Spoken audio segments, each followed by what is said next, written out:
Hiyo ndio wakati ilikuwa inaitwa City Mortuary. Wachana na saa hii. Saa hii tulitengeneza ikawa Nairobi. Funeral. Ulikuwa unafungua tu fridge hivi, maggot inakuangukia. Maggot ni wadudu. Wadudu. Wale wadudu wanono. Wale wadudu wanono. Na wamenona kwa kukula binadamu. Kuna kazi za ng'ombe. Kulikuwa kuna kazi za ng'ombe huko chini, ulikuwa unaenda na kijiko. Unaona ile kijiko? Ya kutoa hizo manyama zimeingia huko chini. Tulifanya kazi. Sasa hizo manyama ni watu wameozea kule ama watu wameozea kule, zile dudu ikikula mwili kipande ya nyama inaanguka chini. City unaletewa watu kama wale mlisikia Kwale wakati wale wa Kwale. Walikuwa wanaletwa na magunia. Hata wanaleta kichwa peke yake. Unaona tu gari ya polisi ndio inaleta tu kichwa peke yake. Ama inaleta tu miguu peke yake tu kuanzia hapa kwa Makoti kuteremka chini. Ama inakuja inaleta hii kinusi kwa kutoka hapa mpaka kwa Makoti. Ama inaleta nusu ya kutoka hapa mpaka hapa. Unaona? Na ni mwili. Sasa shida ni au utawaunganisha aje na utajuaje wote ni mtu mmoja. Sasa shida ilikuanga iko hapa. Hiyo hata ndio kitu sasa niko na hasira naye kwa kuona nimefanya hiyo kazi yote. Chafu ya serikali na serikali hata initambui. Haya. Sasa akaulizwa na mama yangu, kwa nini umetoroka kwa bana yako? Sasa mama yangu ndio alikuwa anampigia simu. Akamwambia hapana, kijana yako anafanya kazi kwa moja. Mama yangu akapiga nduru.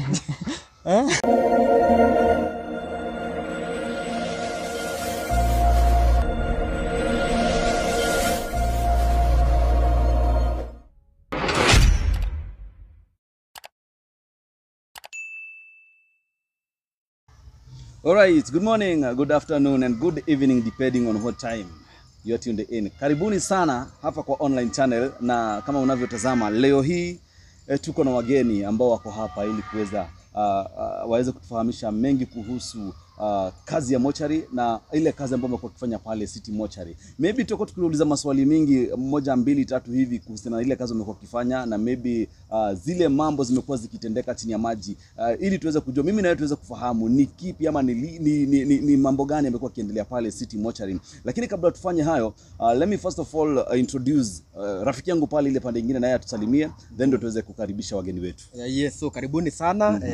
Leo tuko na watu wa maajabu sana. Watu ambao wamekuwa wakifanya kazi ambao watu wengi most of the time they don't prefer kufanya.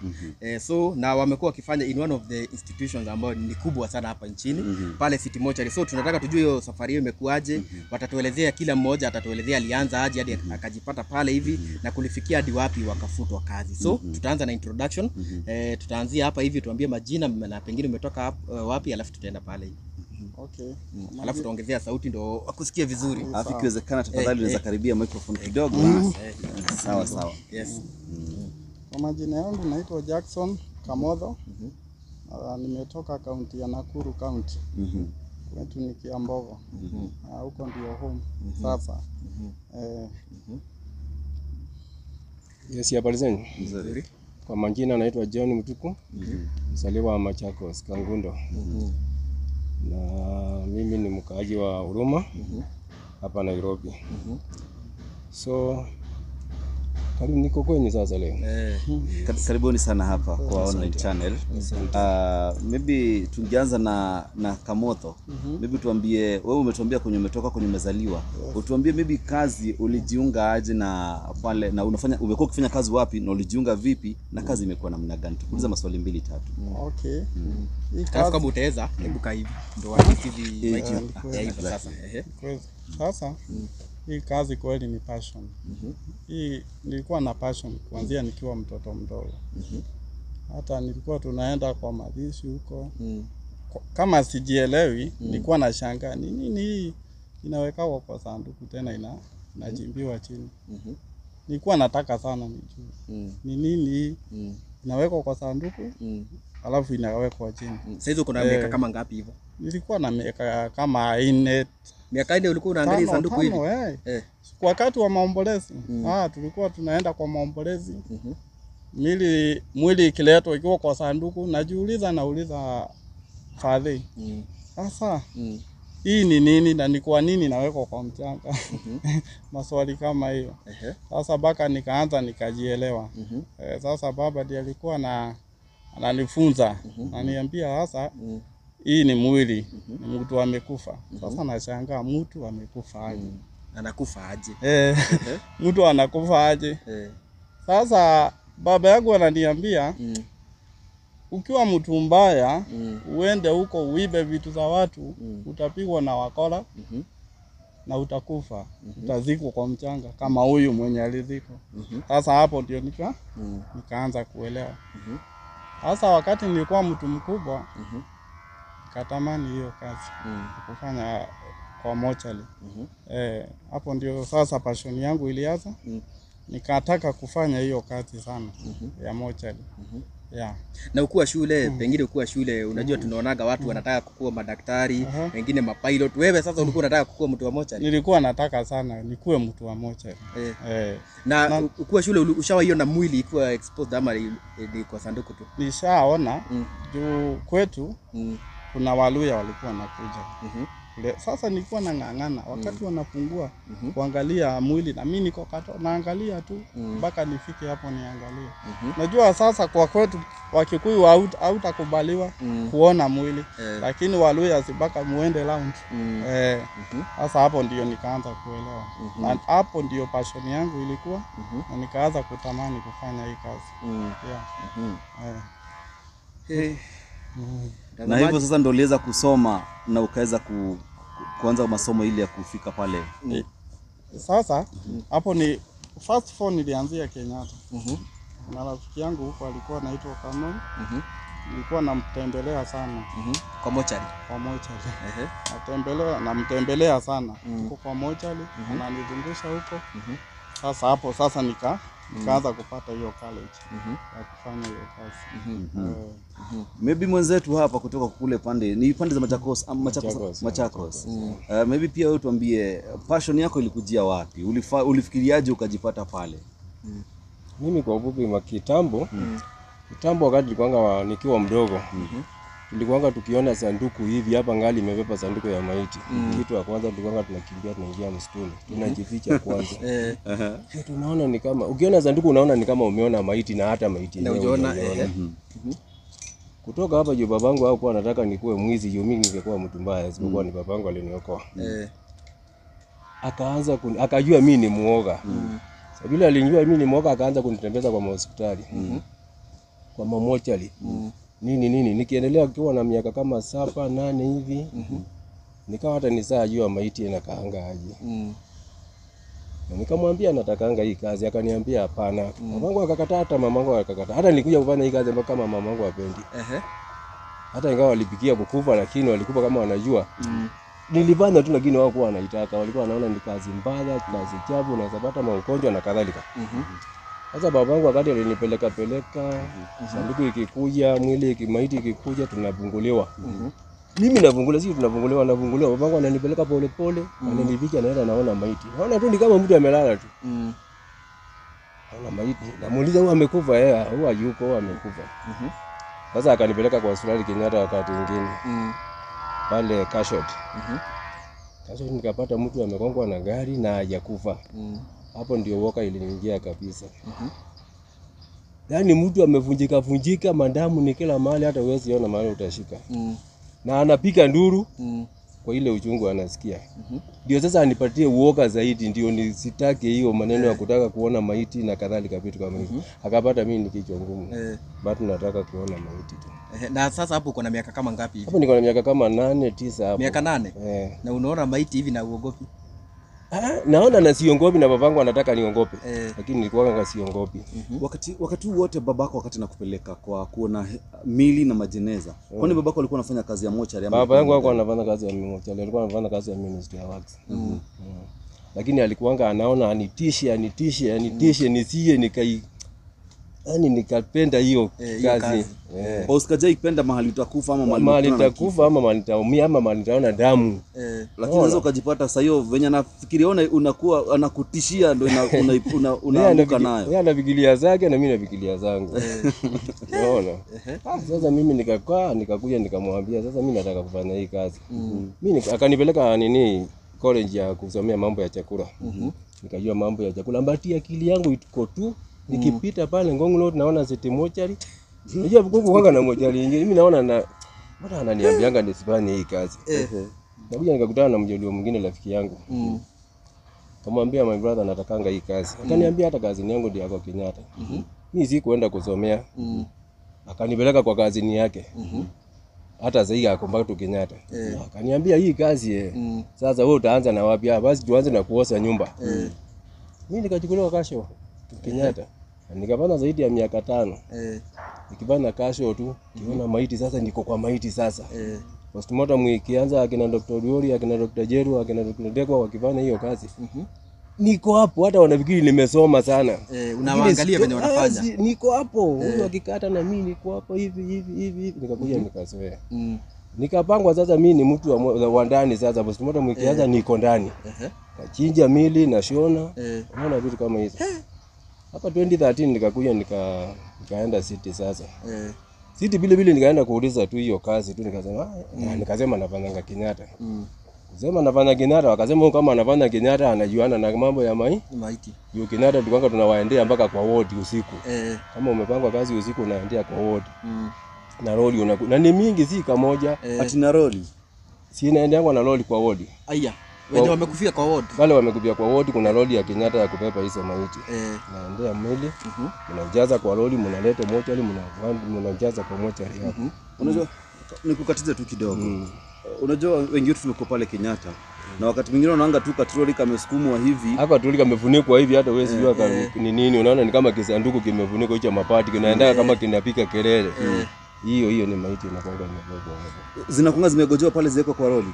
Zinakuanga roli linangojea pale, mnatoa kwa wodi pale, mnapeleka pale kwa roli. Kwa siku mnaweza pepa hata zaidi ya 7, 6.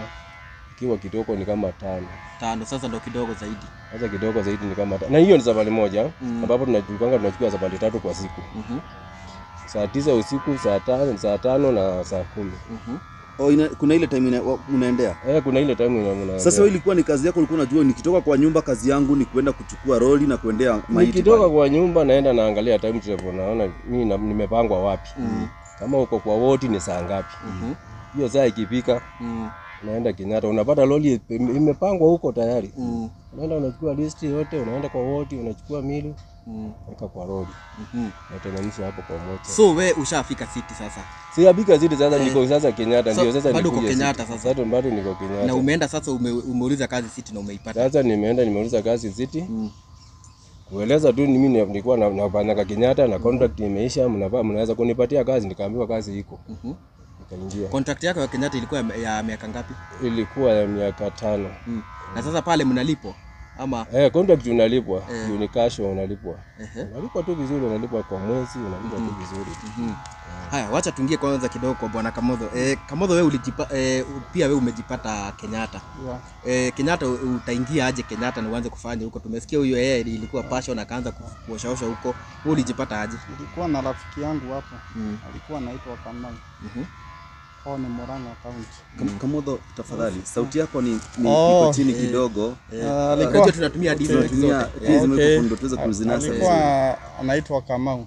Nilikuwa nikimtembelea kila mara.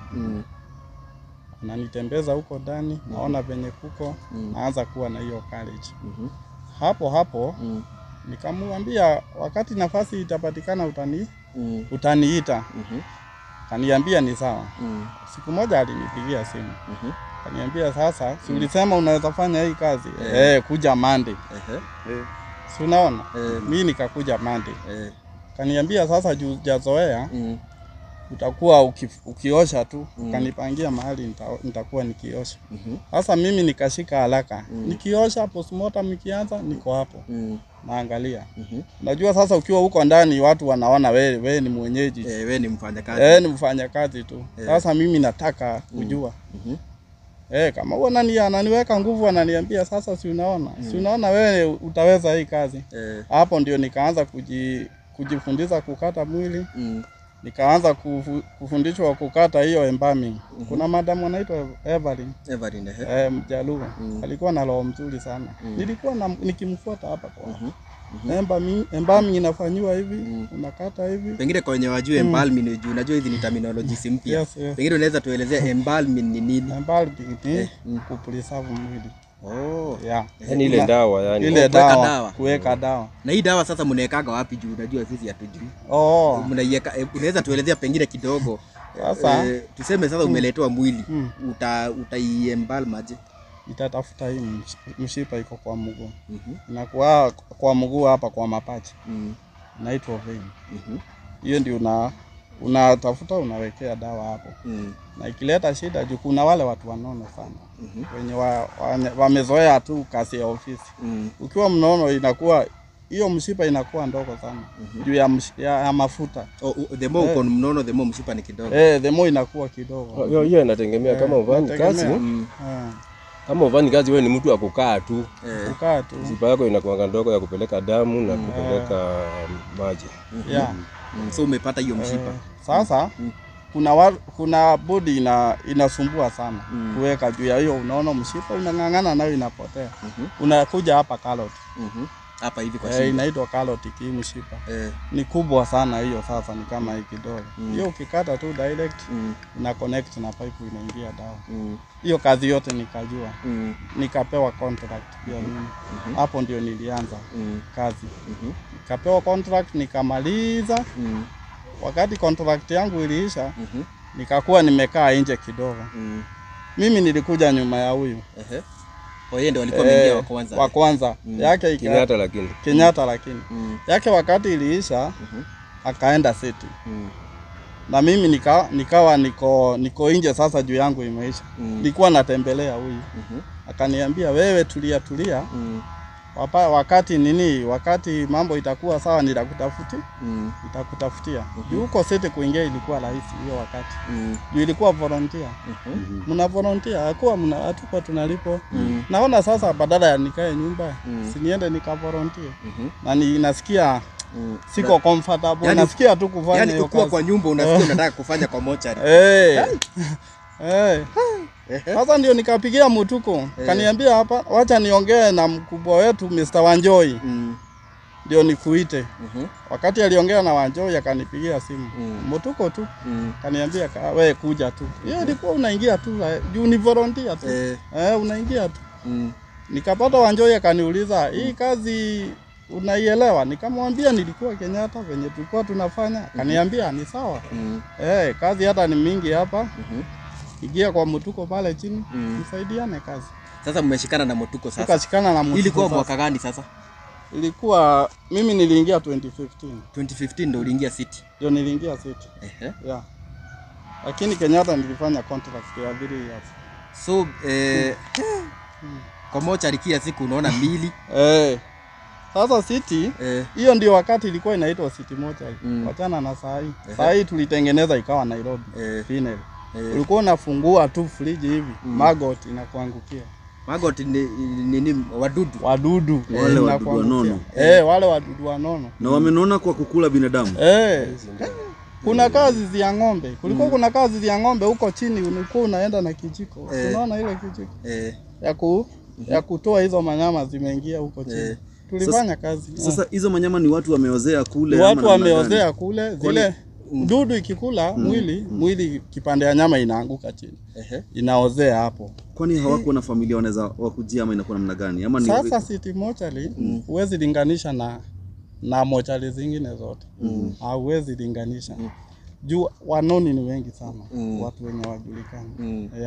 Na nikuulize venye sasa ulifika City Mochari ukapata condition ya kuwaki ya City Mochari si same na ya Kenyatta. Haukufikiria kama unaweza achana na hii kazi? Hapana. Nilikuwa nasikia tu nifanye kazi. Tena nilipata rafiki yangu Mutuko. Ningewacha niende wapi? Na ni jasiri ataniambia hapana. Wewe siku 2-3 wewe utakuwa umezoea. Mutuko nikuulize wewe sasa venye uliingia City Mochari kwa sababu hiyo environment ya huko si kama ya Kenyatta. What was your first response? Ilikuwa tofauti sana lakini ikawa iwe tofauti, iwe mbaya, iwe mzuri. Mimi hata uniitie kazi nyingine siwezi fanya. Lakini uzito ile ilikuwa nini City na tofauti ya City na Kenyatta ni kuwa City saa nyingine unaletewa mtu amekanyangwa vizuri sana na gari ya moshi. Hata kichwa hujui iko pande gani. Hiyo ndio challenge ile iko City Mochari. So Kenyatta hawako hawajaharibika sana. Kenyatta unajua ni watu wametoka kwa ward. Alipelekwa kiwa hai. Huyo ametoka kwa ward pale. Unless upatane na Wakanza. Unajua Kanza huwa inakula mtu mpaka inabakiza ni kama inabakiza nusu. Labda ukipatana na mtu aina hiyo. Kama Kenyatta kuna wakati nilikutana na msichana mwingine. Alikuwa wa Kiambu. Alikuwa na kanza ya tumbo. Yaani ukiangalia kutoka hapa hivi, unaona ni mtu wa maana sana. Lakini kupromia tu, yani kutoka hapa kuteremka chini ni kitonda tupu. Mpaka mala ikivana hivi unaiona tu. Na akawahi na ako kwa wote. Sasa wakati alikufa nikamleta sasa pale. Familia tulipatana hapo. Wakaona ni kama kichwa yangu ni mbaya. Nikiwaambia ati mwili itakauka, iwe inaweza shikika. Unajua mwili sasa ikikuliwa inakaa kama mafuta ni white kama ile karatasi. Lakini sasa ukiweka ndao hiyo nyama zinakuwa ngumu, hata ukishika hivi hakuna shida. Wakatengenezea hiyo mwili na wakaenda wakasika.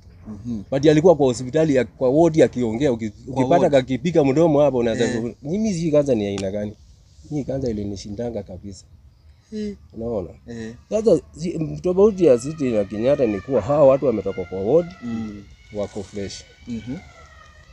City unaletewa watu kama wale mlisikia Kwale wakati wale wa Kwale walikuwa wanaletwa na magunia, hata wanalete kichwa peke yake. Unaona tu gari ya polisi ndio inaleta tu kichwa peke yake, ama inaleta tu miguu peke yake, tu kuanzia hapa kwa makoti kuteremka chini. Ama inakuja inaleta hii kinusi kwa kutoka hapa mpaka kwa makoti, ama inaleta nusu ya kutoka hapa mpaka hapa. Unaona? Na ni mwili. Sasa shida ni au utawaunganisha aje na utajuaje wote ni mtu mmoja? Sasa shida ilikuanga iko hapa. Hiyo hata ndio kitu sasa niko na hasira naye kwa kuona nimefanya hiyo kazi yote chafu ya serikali na serikali hata initambui. Tutafika hapo. Tutafika hapo. Haya. Sasa mmefika City sasa. Sasa mshashikana sasa ni kuosha sasa City. Ile hiyo process ya kutengeneza sasa kuko sama presentable ilikuwa aje? Sasa City kwa sababu City unajua watu wanaletwa wale wako na damu fresh. Wanatoka kwa gari ya polisi hivi kama damu inamwakika hivi. Sasa hiyo damu ikienda kushikana mahali. Sasa hiyo inakuwa ni kama kuoza sasa. Vitu zinaanzia hapo. Wakati tuliingia City tukawa na jamaa anaitwa Mr. Wanjeye, ndio alikuwa mdozi. Akatuuliza kama tutaweza kubadilisha hiyo nyumba. Tumwambie je tunataka tubadilishe hiyo nyumba. Tunataka, tukamwambia tunataka sabuni, chumbi, steel wire, yani vitu za kuosha nyumba sasa. Na marashi hii ya nini? Na maperoxide. Yani na dawa ikue kwa wingi na tutaibadilisha. Sisi tukaingia sasa naye akaota hizo vitu. Hapa na Sakaja naye akaleta hizo vitu bila mchezo. Akaleta hizo vitu ni kama za kuja kutupa. Hiyo nyumba tulioza my friend. Mpaka wakati Sakaja alikuja sasa hapa kitu kama last year tu. Ni 2023 ndio alikuja huko. Akakuja akauliza hani hii nyumba ni City moja likweli? Kamwambia ingia ndani inanyuka kama hoteli. Na ni City. Lakini kufungua frinji pako na watu zaidi ya 2,000. Si ati tumetengeneza admini imetoka. Iko tu huko. Imepepa kupepa, lakini tumemake sure hiyo uchafu yote. Dawa tumeweka, ile marashi ya harufu, kila kitu, nyumba inakuwa safi. Si ndio akaipandisha jina. Ikaitwa Nairobi. Akasema sasa hii itaitwa Nairobi Funeral sasa. Sasa si ndio akatuita pale. Tukakaa chini na yeye. Akatuambia kuanzia leo mtakuwa mnapewa maziwa kwa sababu ya hii dawa mnatumia hapa ni mbaya na inaweza kukuharibu. Maziwa ikaanza kukuja immediately. Akasema watu hakuna sasa kumprondia hapa ati kukaa hapa ati bila kulipwa. Watapewa contract waanze kulipwa immediately. Na mimi ndio nimesema. Kutoka hapo akasema hakuna siku mtatoka hapa na hakuna siku pataletwa watu wengine mkiwa hapa. Mimi taenda ni settle pale na niletee nyinyi mabarua za kazi. Mkaletewa mabarua. Barua tu kuletewa, lakini contract tulipewa. Na immediately tukaanza kulipwa na maziwa ikaanza kupeana. So mkakuwa sasa mko permanent kule City? Tukakuwa si permanent, ni contract tumepewa. Ni contract tumepewa na hiyo contract sasa mnalipwa sasa. Na ni contract ya miezi ngapi na miaka ngapi? Tulipewa ya miezi 3. Lakini hiyo miezi 3 ile nilisaini hivi ni ya miezi 3. Lakini nikapana miezi 9. Kwa hiyo miezi 9 kuna ile mwezi nilikuwa nalipwa, nyingine silipwi. Nikiuliza naambiwa haitakuja na hiyo nyingine baada, itakuja na hiyo nyingine safari moja. Hiyo nyingine inakuja napewa moja, naambiwa hiyo nyingine itakuja tu mbele tu. Hivyo tu mpaka mwezi wa 11 tarehe 28. Sasa tukakuja tukaambiwa hapana. 29 tukaambiwa hapana. Sasa kazi hakuna, tumesimamishwa. Nataka tusimamie hapo kwanza. Yes, mnafanya city hapo kwa mahali mlisimamiwa kazi, nataka tutaiongea. Niwaulize, mko na familia? Familia tuko naye. Kwanza mimi niko na familia. Niko na mtoto amemaliza shule. Na kwa kazi. Niko na kingine kinasoma na nichelevu zaidi na kinaendelea na kusoma. Na sasa niwaulize, tuseme ukipata bibi ulikuwa bado unafanya kwa mochari? Nilikuwa napanda kazi ya hoteli. So na sasa wakati ilifika ati sasa wewe, mimi naacha kazi ya hoteli naenda kufanya kwa mochari. Kazi ya hoteli ilikuja ikawa pia ni ngumu na iko na challenge mingi. Na nikawa hata naivana na sitaki. Naivana na sitaki. Sasa nikakuja nikasema sinivani ile kazi naonanga nikiota kila siku. Sasa transition yako kutoka kwa hoteli kwenda kwa mochari, bibi alichukulia maybe aje na watu wa familia? Sasa hapo ndio vita ilikuwa na mama yangu. Hataki nifanye hiyo kazi.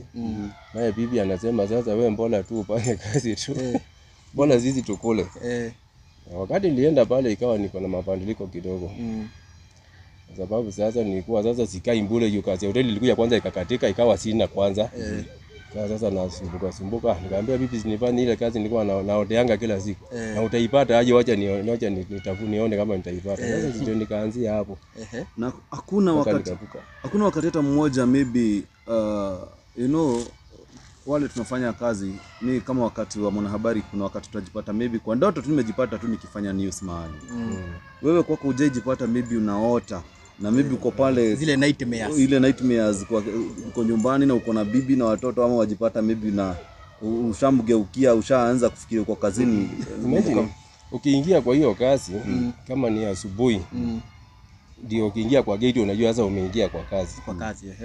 Sasa kutoka ukipika kwa gate umetoka kazi. Sasa hiyo ndio ile kitu inapanga kwa kichwa. Mambo ya kazi unaacha huko. Mambo ya kazi unawachanga huko. Na hata uikumbukangi tena, utakumbuka tena kesho ukiingia tena. Bwana Kamotho, pengine wewe ukifanya hii kazi ya mochari ulikuwa na bibi na pengine bibi yako alichukulia aje na watu wa familia? Mimi nilikuwa na bibi na biashara kadogo sana ka kupika chips. Hiyo ndio tulikuwa tunakula na bibi yangu. Sasa wakati nilikuwa natembelea Kamau akanikaribisha kwa hiyo kazi, niliambia bibi mimi nimepata kazi Kenyatta, but ni ya kufagia huko nje kwa compound. Hukumwambia? Sikumwambia. Bibi wangu ni yule wa roho ndogo. Nilijua tu, dhamiri iliniambia nimwambie, nikaona hapana nisimwambie. Sasa wakati niliingia kwa hiyo kazi nimefanya nikafanya. Sasa hiyo kazi huwezi jificha. Juu sasa kuna watu wengi unasaidia. Hata jirani yako watakuja kuleta mwingine. Sasa yeye alisikia kwa watu. Wakati alisikia kwa watu yeye kwao chuo akapotea. Usikia bwana anafanya kwa mochari akapotea.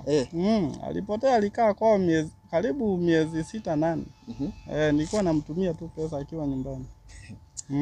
Na sasa ndo akikaa kwa sababu I'm sure kuna vile uko namwambia rudi nyumbani bibi. Yeye alikuwa anasema it's either wache kazi ama alikuwa anasema either niwache kazi ndio turudiane.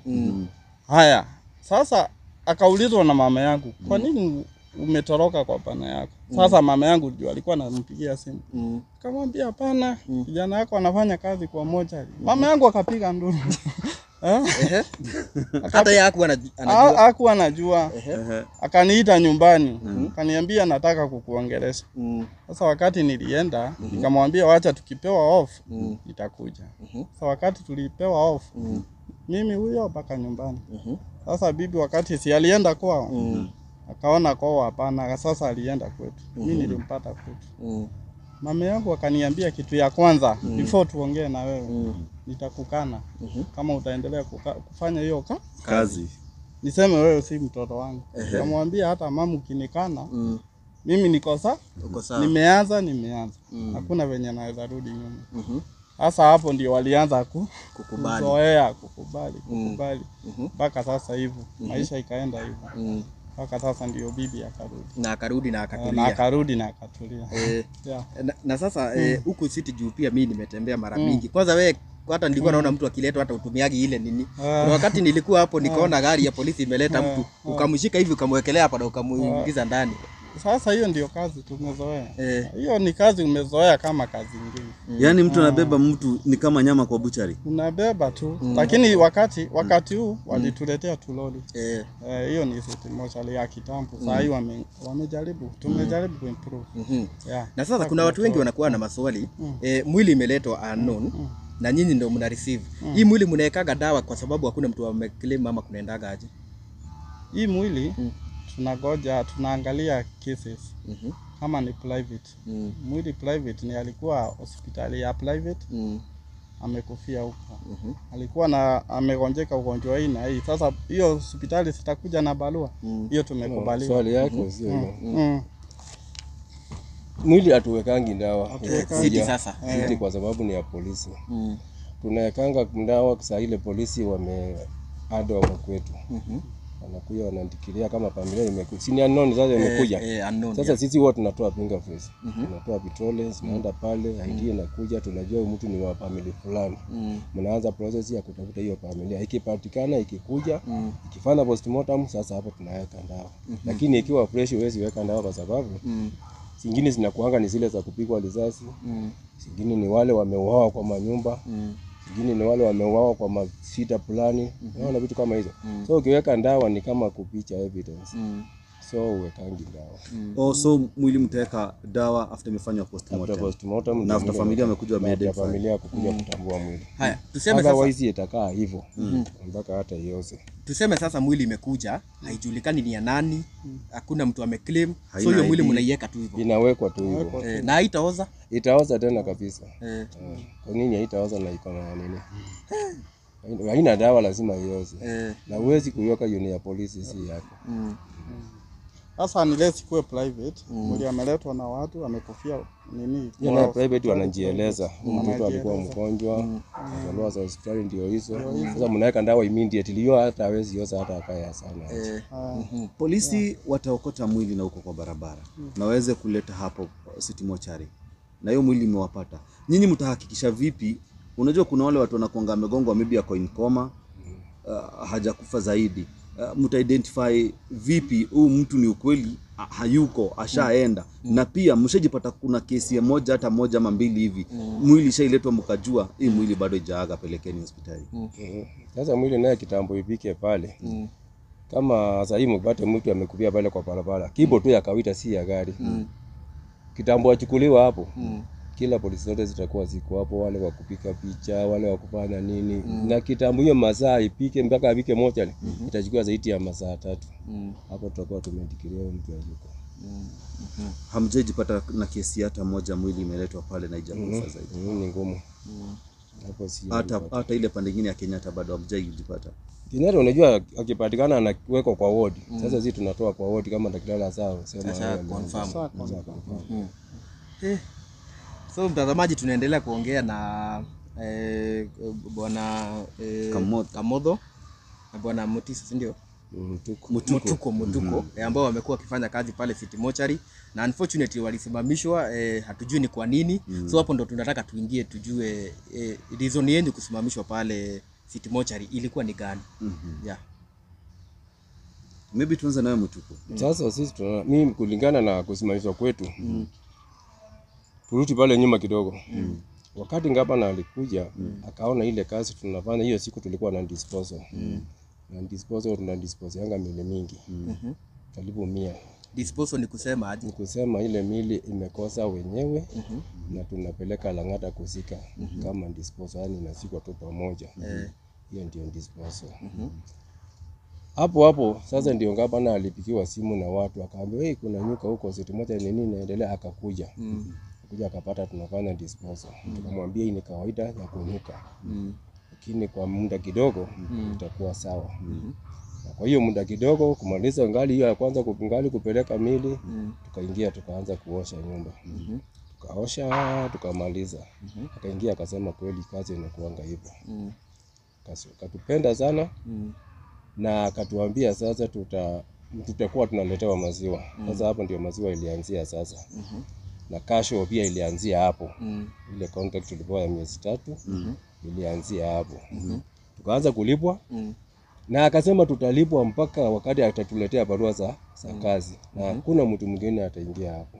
Hata tulimtevu hiyo nini tuko naye. Sisi tukafurahia. Tukaendelea na kazi. Sasa kuendelea na kazi hiyo ilikuwa mwezi wa 3 last year.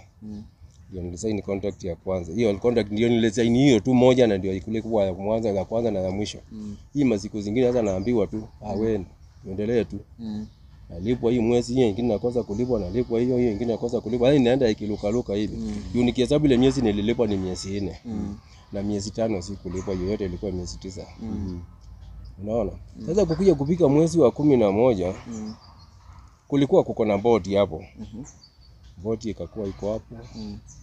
Hiyo boti sasa unaona sasa ile Sakaja alisema watu ni watu wa maana na wanapaa wanapaa wachukuliwe kama watu wa maana.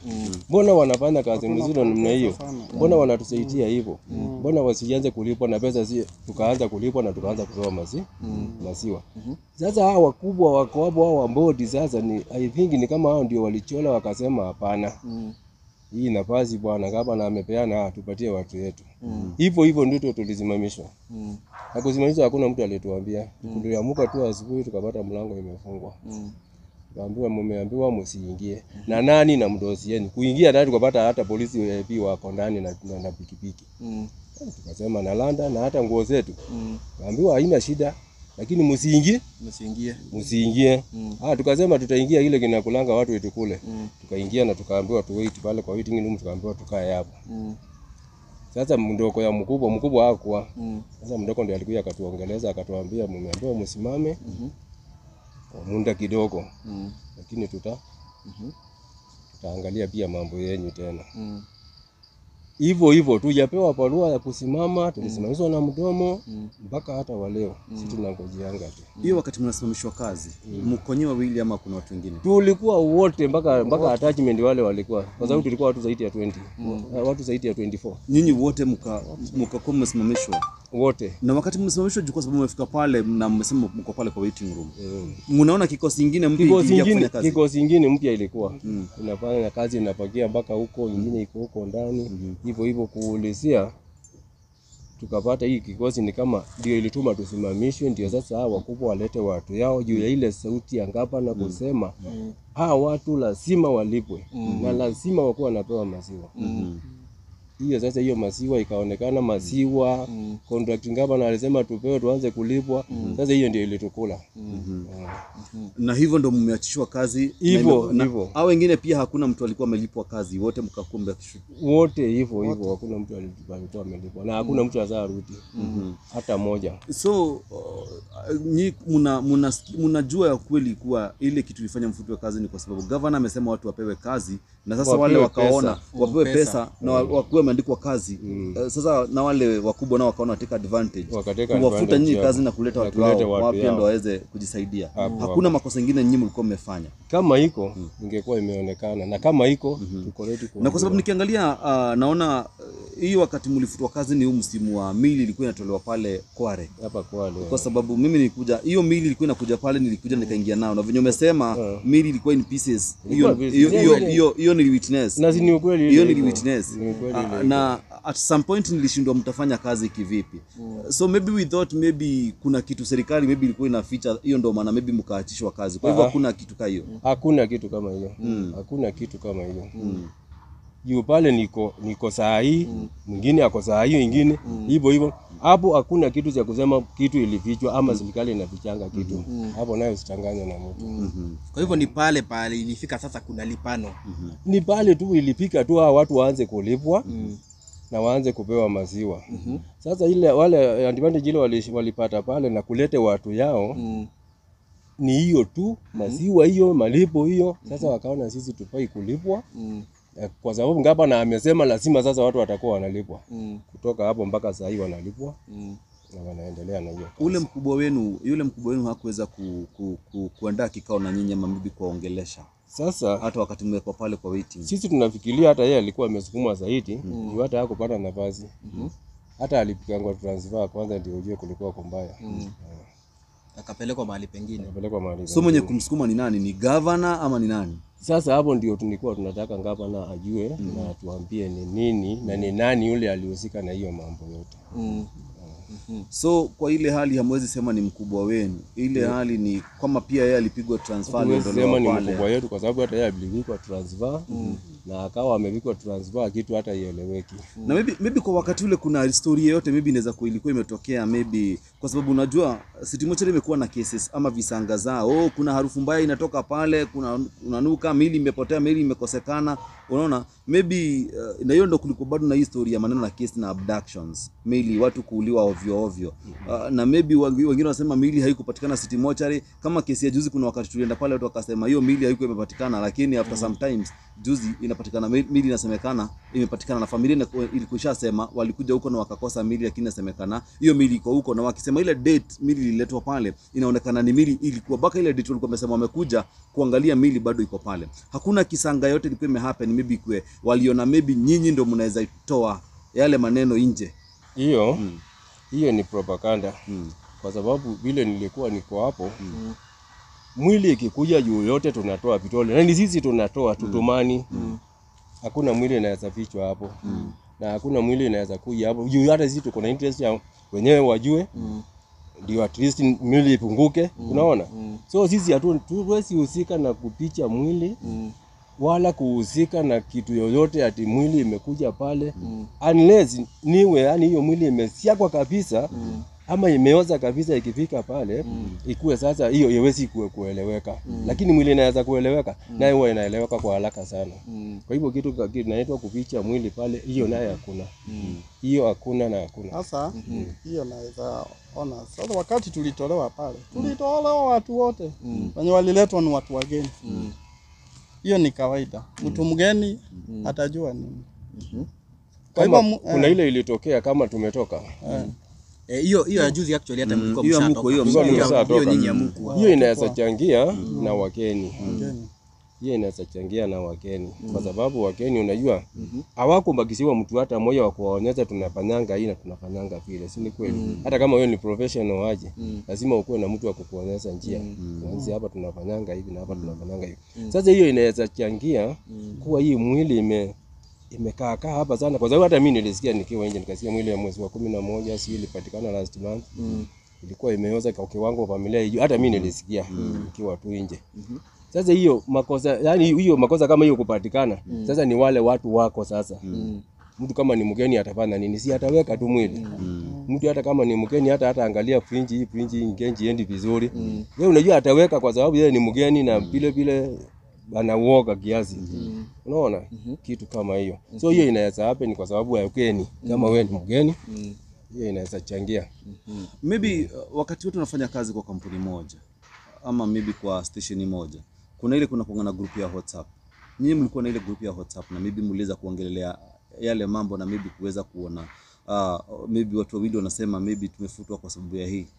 Sasa hivi sisi hatukuongea group inakuanga na hatukumeki kuongea kwa sababu sisi wote kila mtu alienda na kuna pesa zake nini. Hata zaidi ndio wameanza hata kuinuka kidogo. Leo tulikuwa tukuje tukiwa wengi lakini sasa wakawa wengine hata wanjiwezi hata wana fare wana nini yani ni ile hali ya kuwaswa na wengine wako na watoto na wengi wao ni wanawake.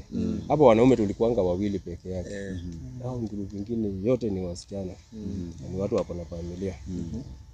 Sasa hiyo grupu hatukushirika naye. Tulikuwa tunangangana na chief officer, tunangangana na gavana tusaonana naye. Tusamtumia nini majina. Tusamueleza vile kulienda. Sasa tutuma kwa chief officer. Sasa chief officer sijui amefinyiliwa kiasi gani. Yaani yeye anatuambia tu ni sawa. Hakuna siku hata atuambia si sawa. Kila siku anatuambianga ni sawa. Mambo yetu ataangalia. Jungapa na alimueleza. Anamwambia watu wangu rudisha kwa kazi. Na nataka kusikia wako kazini. Lakini tujawahi rudi. Sasa sijui chief officer ni nini ile. Nini inaendelea? Ni nini inaendelea hapo katikati yake na wale wakubwa wako huko. Na sasa nyinyi after sasa kufutwa, kama wewe umekuwa ukijishughulisha na nini ndio tuingie kwa Kamodo? Umekuwa ukifanya sasa umekuwa ukifanya nini juu yuko kazi kule? Mimi wakati nilikuanga niko tu pale. Nilienda nikaweka kabiashara kidogo. Kuuza mali. Atisi yako ndio kananilea tu. Na wewe bwana Kamodo? Si tulirudi tu kwa waru. Hata kama tunateseka sana. Lakini tunang'ang'ana tu juu Mungu hapa. Na sasa pengine mtu akiwa pale anajiuliza hawa jamaa juu washatoka kwa mochari bado wanatafuta kazi ya mochari. Inabidi utafute ile kazi unaielewa naye. Lakini sasa pale tujiandikilia kabisa kama hatujiko kazi, kwa sababu tukienda kwa mkubwa anatuambia tungoje tu. Tungoje tu. So tulikuwa tunataka atuambie kama hakuna tujue hakuna. Unaona? Tufikirie kuweka vitii pande vingine mahali mwingine. Na niulize, na pengine kuna mtu wako pale hivi na ako na pengine mochari yake na pengine ni better kuliko hata kule City Mochari. Ukiweza itwa mnaweza enda hiyo kazi? Tukiitwa tutaenda. Tukiitwa kazi tutaenda kazi. Na maybe mnaweza kupia na idea. Unajua kuna watu wengi sana wako na pesa hapa nje. Na wanatafuta idea ya kuweka biashara. Na ile biashara ni kama biashara zile zingine. Wakati sisi tunaomba maybe asubuhi na mapema tukiamka, Mungu bariki kazi ya mikono yangu. Najua pia nyinyi mnaomba Mungu bariki. Naomba hivyo tu. Na pia ule mwenye mochari pia. Haya naomba hivyo. Naomba hivyo. Maybe mnaweza kuwa mnajua zile vifaa mtu anafaa kununua ili kuweka mochari yake na vitu kama hizo. Maybe unajua kunaweza kuna mtu pale anatazama na aseme ningetaka kuventure into that business but sina idea ya inahitaji nini na nini na nini. Mtu akawapigia simu unaweza saidiana, kwa sababu maybe mkisaidiana na ile kazi maybe atawapea kazi. Hiyo mtu akituhitaji tutampangia hiyo kazi na atajua kweli ni kazi tulikuwa tunaifanya na tunaipenda. Unajua kazi ni ile unapenda. Hata ukiamua ukulima kama huyu mwenzangu zinasikia alienda kwa viazi. Anaweza kuwa hata anaweza kaa aone hiyo viazi ina faida kubwa, hata hiyo moja ile hawezi aseme hataki. Haya. Mtu kama ataniita na niambie tukae chini nimpangie ni nini na nini inahitajika. Naye nitampangia na hakuna mahali ataanguka. Maybe tuko na gavana wetu wa Nairobi, Bwana Sakaja, ambaye maybe anaweza kuwa anatazama hii. Ama maybe kuna wale wafanyikazi wa kwake ama mtu wote wa karibu na yeye, na maybe tungetaka maybe aweze kumfikishia hii habari, kwa sababu wale vijana alijua walifanya kazi mzuri. Wale vijana alipendelea kazi yao na wale alipendelea waweze kupewa kazi. Maybe sijui kama mnaweza funguka muongeleshe moja kwa moja, muambie wale vijana ambao walichange City Mochari. Wale watu walitransform City Mochari, ndio sasa yeye mwenyewe akaipatia jina mpya. Ajue mko nje, hamjairudishwa kazi na maybe hana information ya venye kulienda. Maybe mnaweza ongea mmoja muongeleshe ni kama ni yeye na address. Ukiangalia hizi kamera naweza kumueleza. Kwa sababu mimi najua mahali tulianzana na yeye na mahali tulibikanisha na yeye. Kwa hivyo nikitaka kumwambia na kumpongeza kwanza. Kwa maana alitutoa mbali. Na kututoa mbali mahali alitutoa ni kukuja na kuona kweli tumefanya kazi mzuri. Na kuona tunafaa kupewa kama ni hiyo maziwa. Tunafaa kupewa kama ni hiyo pesa. Tulipwe. Ni sisi tunaweza, mimi upande wangu nashukuru sana by the way. Nashukuru sana gavana. Alikuja akatamuka hiyo maneno na immediately ikaanza. Immediately hata haikumaliza siku mbili. Maziwa tukaona imeingia na tukaletewa makaratasi tukajaza nini contract na tukaanza kulipwa mwezi ikiisha. So yangu ni kusema ni asante kwanza kwa yale yote alitufanyia. Na la pili ni kumuuliza kwamba ni kumjulisha, yani ajue ya kwamba pale asiyuko. Asiyo akapikilia kuja pale atanipata. Ajue pale mimi siyuko, ni saa tolewa na kwa sababu ieleweki. So nahitaji kama anaweza kunirudisha kwa kazi, anirudishe kwa kazi. Tukipatana kama tunaweza ongea maswali mingi, akiniuliza maswali nitaweza kumjibu na kadhalika. Vile namuombea hata Mungu hii mwaka tunaenda kwa uchaguzi tumchague tu vile tulimchagua, jioni sisi tulimchagua. Na tuko sure ni sisi tulimchagua. Tumchague tena kwa yale mazuri alinifanyia. Mimi bila kusema kwanza mtu mwingine. Haya bwana Kamodo, angalia zile kamera. Unaweza ongelesha bwana Governor Sakaja, Governor Nairobi. Maybe ungetaka kumwambia nini? Mimi ningetaka kumwambia kwanza namshukuru sana Governor wetu Sakaja.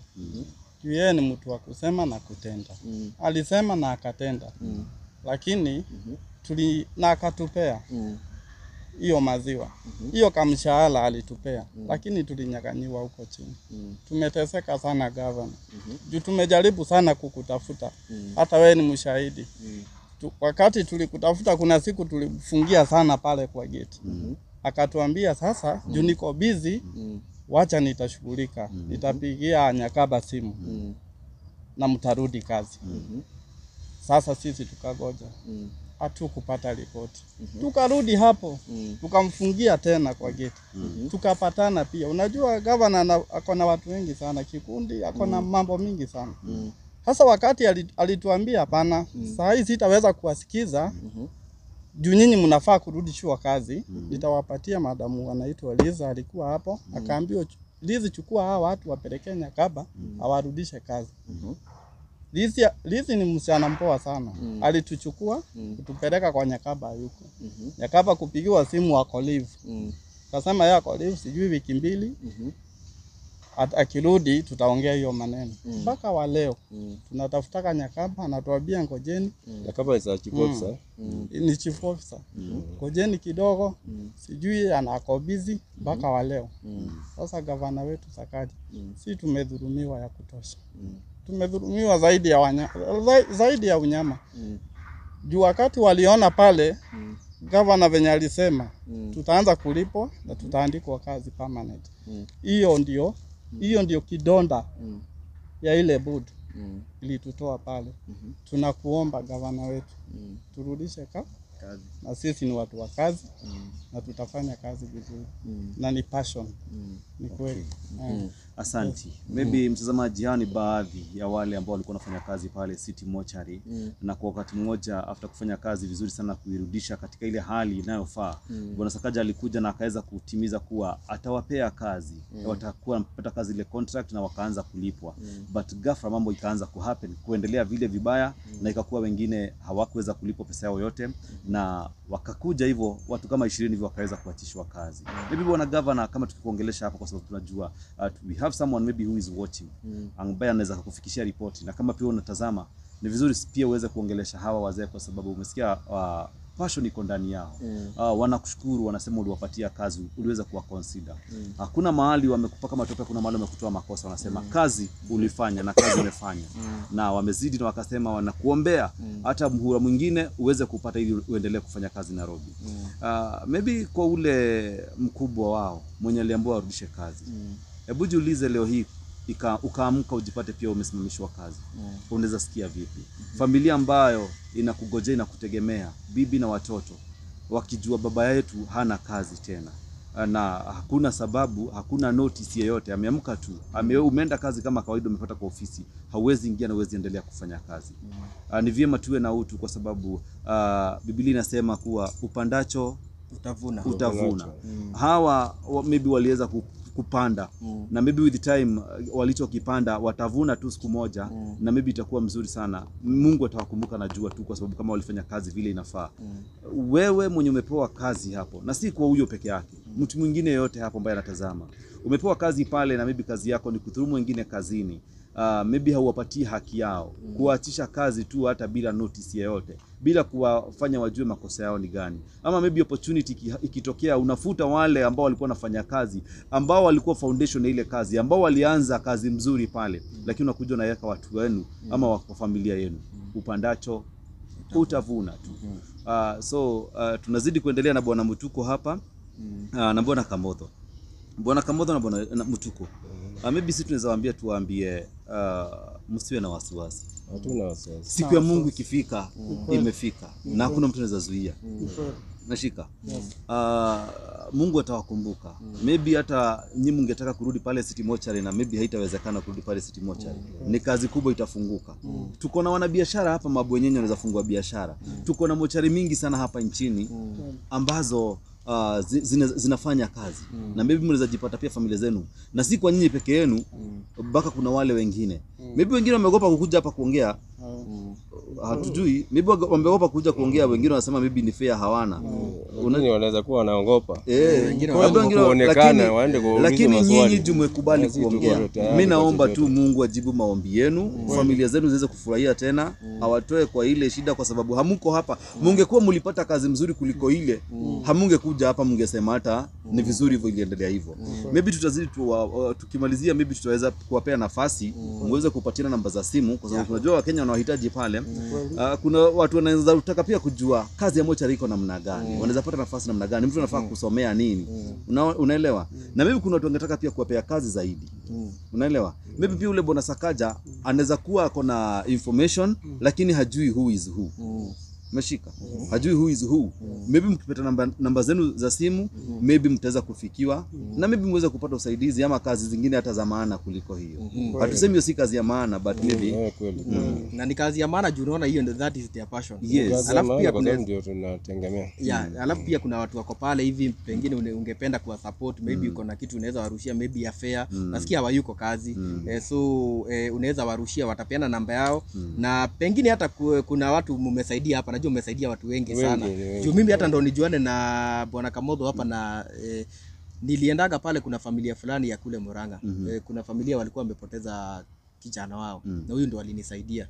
Kaenda akatuonesha hizo mambo zote. So ni watu wazuri, ni wale watu wenye wako na roho ya kusaidia. So kama uko hapo hivyo, unaweza wa support, watapeana namba yao. Kama uko na kazi, unaweza pia waitie hiyo kazi, na vitu kama hizo. Kama kuna venye unaweza wasaidia, bado wafikie governor face to face. Unajua mkiongea na mtu face to face, unaweza kuongea na umuelezee mashida zako zote. So kama uko hapo, unaweza wasaidia, watatupatia namba, alafu after hapo tutaendelea. Tutaanzia na Bwana Kamotho, alafu tutaendelea. Namba yangu ya simu ni 07 17 93 08 38. Rudia tena. Maybe kwa sauti kidogo. 07 17 93 08 38. Yes. Majina zote tatu inatoa nani? Majina ni mbili yenye iko kwa kitambulisho. Jackson Kamotho. Jackson Kamotho. Yes. Mtuko? Mimi naweza sema asante sana kwanza.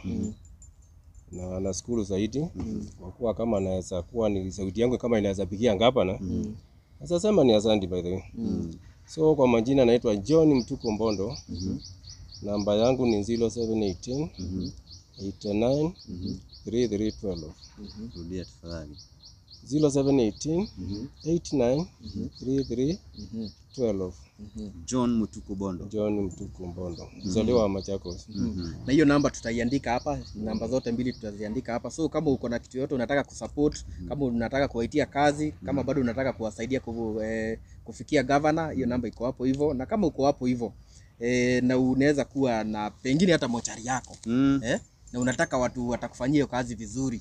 These guys wako hapa hivi, na umesikia ni passion, it's their passion. Kwanza walianzia city mochari kama hawalipwi, so walivolunteer. So you can imagine wakati wanalipo watafanya kazi aje. Na mnaweza anza nao chini, maybe labda uko na shamba pale, uko na nyumba pale, na ujue kama hiyo nyumba inaweza fanywa kazi ya mochari, au anaweza kukusaidia vile zile machini utaweza kununua kila kitu, na barua zile zote maybe unafaa kufuata ndo uweze kuingia kwa ile biashara maybe ya kuwekeza mili. Labda tuko hapo, na maybe kwa hizo miaka umesikia umetaja hapa, ushaikuwa na mgonjwa wenu mochari pale Kenyatta, na maybe ama city mochari, na maybe mkaweza kusaidiwa. Labda hukuona mwenye kuwasaidia, maybe hukuwa na wakati, kwa sababu hiyo wakati maybe ulikuwa na majonzi mingi. Lakini kwa sasa hivi hawa ni baadhi ya wale wameweza kuwa kusaidia. Mara nyingine, wakati mwingine boy child anakuwa amesahaulika sana katika society. Mama akikuja hapa anasaidiwa, lakini boy child anasahaulika. Na hiyo imeleta maafa sana, kwa sababu unapata boy child apata na depression, kwa sababu watu wanasema wanaume ni wagumu. Ni wangumu, watu wanaume wanafaa kuji-encourage and all that. Now boy child amejitokezea hapa. Itakuwa ni jambo la maana sana na muhimu sana. Kama tunaweza kuwa support, hata kama ni sukari kilo moja, hata kama ni ile unga paketi moja ya unga, ile kidogo utaweza, tafadhali let's support the boy child, kwa sababu walifanya kazi mzuri. Si mara mingi watu wanaweza kuwa wakijitolea, na kama ni kwa kujitolea kufanya kazi, si kazi kama hizi. Kazi zile mingi najua watu wajitolea ngeza wana habari, kwa sababu maybe mtu anadhani hiyo haina kazi mingi. Lakini imagine mtu ajitolea kazi, unapaka wa damu, unashika mtu juu alikufa nini. Tumekuwa na wakati mgumu sana wakati wa corona. maiti zinaletwa pale zimekufa kwa sababu ya corona and all that. Hawa wanazihandle without minding. Tumekuwa na wakati wa 207 pale post elections, tumekuwa na wakati wa maandamano. Vijana wamepigwa risasi, mimi na wewe tukiangalia hapa town, na wanaenda wakimwaga damu. Wewe wengine hata kwa barabara accidents zina happen. Wewe mwenye gari unaomba lift, unasema tupelekee mtu hospitali ama tupelekee mtu hospitali, utaki kuguzana na ile damu. Lakini hawa hawana lingine. Wakati mwingine amesema washajipata wanabeba zile mili na mgongo kwa sababu maybe hospitali haina uwezo wa kuleta zile trolley. Umeshika. Na wamekuja wamesema imeimprove baadaye na imeletwa zile. Imagine mtu ana risk maisha yake kwa hiyo yote. So I feel it's good if you can support these guys, if you can be in unity and support them. Kama uko hapo ni mwanabiashara, wapigie simu, kaa chini na hawa muongee. Ningetaka kusikia siku moja nimekutana nao watu waniambie after ile interview mlitusaidia sana, nilisaidika, nimefanya hivi. Ama pia Mungu wasaidie wafungue mochari yao pia sasa. Wasemange tulianza City Mochari, sasa tulianza Kenyatta katika ile kazi ya na wamepatia watu wengine kazi sasa. So if you're there, ukitazama hii story, pigia majamaa simu, ongea na wao. Ni wazee wa heshima wanaonekana, ongea nao na maybe tuweze kusaidiana maybe kwa familia. Yes. So tutafikisha hapo hivyo. Kama nini, kama wakati wa nini wa COVID sasa. Mimi huko kwote hakuna mahali sijaingia. Hiyo wakati nilikuja nikatoka pale nikaingia kwa COVID. Hata certificate niko nayo. Ile si yakuja nayo leo. Nilipewa. After hiyo maneno yote tulipewa certificate. Hakuna mahali sijaingia. Gari tunaenda usiku na mchana. Tukafuruka hiyo kazi yote tukapanda mpaka COVID ikakuja kuisha. Na Mungu ni mzuri kwa sababu tujawahi konjeka. Mimi sijawahi konjeka. Hamjai konjeka. Sijawahi konjeka. Na hiyo kazi yote nimefanya. KU Lipalo nilikuwa tumepewa fringe 2. Hii ya Palapalani tulikuwa tumepewa fringe 2. City moja ilikuwa tumepewa fringe 3. Kenyatta ilikuwa, yani kila moja yote tulikuwa tumepewa fringe. Ukisikia ni watu wa corona kila mtu anakimbia mbio, tunaambiwa fringe yenu ndio ile. Utaweka hapo na kesho utakuja kutoa hapo. Ipimwe. Usambuzi hiyo, usambuzi na sambuzi bila kama chemist. Hivyo tu. Isemekana iko ama haina. Unaona vitu kama hizo. So tulipitia hapa mangumu bwana. Na hiyo wakati hakuna mtu anakulipa. Hakuna mtu anakulipa. Na nikafanya hiyo kazi mpaka COVID ikakuja ikaisha. Na nikarudi Tumbatu City. Kaendelea na kuhangaisha mbali. So kazi tumepitia mangumu by the way. Na tunafurahia. Na kitu moja tunaamini Mungu atawasaidia na kufanya hiyo kazi yote yenye mmefanya. Unajua watu by the way huwa wanaassume hiyo kazi ni kazi tu ya kawaida. Lakini kupeleka mtu amepata accident, amevunjika huku, ametoka nyama nini na nyinyi ndio mnawarudisha vizuri, at least kwenda viewing. Ndio mnaona huyo mtu ametengenezwa vizuri. Watu ni watu wa maana sana by the way. Wengine wetu hata viewing ile wakati wa mazishi na kwa jeneza ametengenezwa. Ashafanywa kila kitu mpaka kuchungulia pale kwa jeneza inakuanga ni ngumu. Hatai kuona. Mara mingi tumeenda mili miokotwa na huko barabara. Unaona wakati inatolewa raia wanataka kuona, lakini wakati mwili imetolewa kila mtu amejifunika ameenda akilia. Lakini imagine hiyo mili yote humalizia kazi kwa hawa, kwa mikono ya hawa. Hawa ndio wanaweza kuambia zingine zinakuja zikiwa uchi, zingine hazishikiki. Wanashindwa, unasikia amesema zingine zimemalizwa na train, anashindwa kichwa iko pande gani. Na imagine lazima atengeneze hiyo mwili vile ati familia watakuja waipate. Wamerudisha vizuri familia watakuja waipate. Actually ya watu hata government inafaa iwa recognize hiyo kazi. It's not easy. It's not easy. So even to our president, the governor Nairobi County. Wakati mwingine nishaiona ule kinara wa Azimio Kalonzo Musyoka akiongelea haya mambo kuhusu hii timu ambao kwa wakati walifutwa kazi. Na maybe nilidhani kwa sababu maybe ameongea, maybe serikali itaweza kuwarudisha kazini. Hawa ndio watu tunategemea maybe wakati watu mnalewa kwa klabu and all that, marafiki zako wote watakuondokea. Wakati mnacheza huku nje marafiki zako wote watakuondokea. Maybe watakuombea tu, lakini hawa ndio watakuwa nawe baka ile wakati wa mwisho. Wakati wa mwisho kukutayarisha na kumake sure umekupatiana kwa mikono ya familia yako ili ukaweze kulazwa. So ni vizuri tuweze kuwa support. Maybe tukimalizia wapeane namba tena alafu tuende tuko tumemalizia. Yes, bwana Mutuko tuanzie hapo. Tupatie namba sasa tuende tukimalizia. Kwa majina ni John Mutuko. Namba yangu ni 0718 89 33 12. Kwa majina yangu ni Jackson Kamotho. 07 17 93 08 38. Yes. So karibu, thank you very much kwa kukubali kuongea na sisi na pia kwa kukubali kuongea. Unajua watu wengi wanafinyika huku nje na wataki kuongea ati wanapitia mashida. So nyinyi mmejitokeza na tunaamini mtasaidika na hata pengine hamutarudi huko city, mtapata another good working environment. Pia nyinyi niko sure mnaweza taka at least mahali presentable nini. Pia nyinyi mnaweza taka na mahali kuna mshahara mzuri. So na tunaamini Mungu atawasaidia na atafungua hiyo milango. So kama uko hapo hivyo uko na your mochari tafadhali na unatafuta watu wa kufanya kazi, we have these guys, wapigie simu, watakuja, mtaelewana na mtakuwa mmefanya kitu mzuri sana. So watu wetu wa majuu, pia watu wa majuu mnaweza saidia, mnaweza warushia kakitu at least to support hawa jamaa. Hawa jamaa wanafanya kazi mzuri na mimi sitaendelea tena, najua tumeongea sana. Ni kusema natoka kule kwa Kikuu Star TV kama kawaida na Kikuu Magic kama kawaida wananiita DPP. Jeffasi utamalizia, utambue hizi TV zote zenye tuko nazo hapa hivi, alafu tutaenda tukimalizia. Alright. Hapa tuko na Gikuyu Flavor na tuko na The Mombis TV, tuko na Gay Karo na Waboi na tuko na Chuma Moto TV. Tuko na Morori TV na pia tuko na nani mwingine, tuko na Kikuyu Star TV, tuko na DJ Sony M TV na tuko na Kororia TV. Yes. Mimi najulikana kama Mongi Mudhoni aka Jeffasi kutoka kwa Morori TV na hadi siku nyingine. Tunashukuru sana kwa kuwa wewe umeweza. If it's your first time here, kindly make sure that you subscribe kwa hizi channel. Channel yote ambayo unatazama. Na hizo channel zingine zote nimetaja, unaweza kimbia pale. Sometimes we feature different stories. Go make sure you subscribe and hit that notification bell so that each and every time we have a great story, you'll be notified. Yes, so see you next time. God bless you. Thank you.